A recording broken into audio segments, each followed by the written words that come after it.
Hey, how you doing? I just sitting here reading The Brand Bubble by Gerzema and Leba, and it's just a very interesting book speaking about the whole process of branding and what's involved in branding. So I just went through and I just made a couple of notes on different things that I found. There's about 5 or 6 points on branding that I think are very insightful. These guys do a tremendous job of pulling this stuff together and giving it a very concise thought.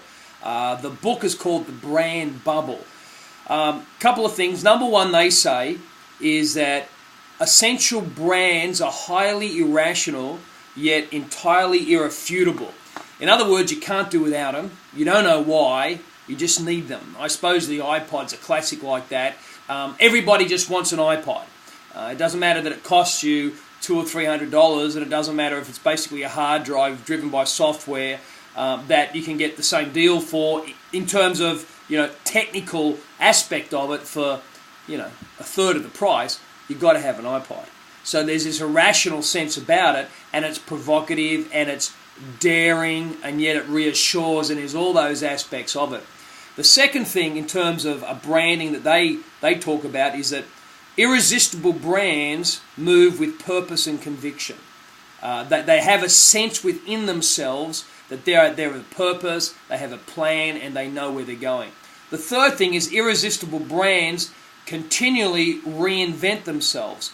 They have this insatiable appetite for change.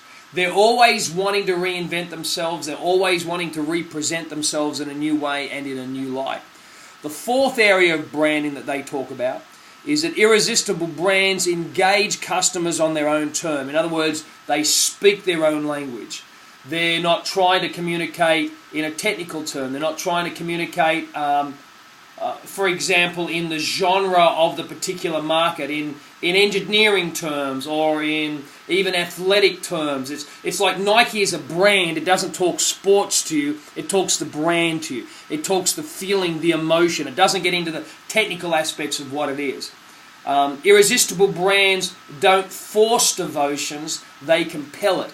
In other words, people just want it. They want to be a part of it. They're excited by it. It grabs hold of something within them. And finally, they talk about that irresistible brands move culture. They move the whole aspect of culture, not just the category of what they're involved in, but their reach and their touch is so much wider than that. Often a brand's actions have a disproportional impact on society.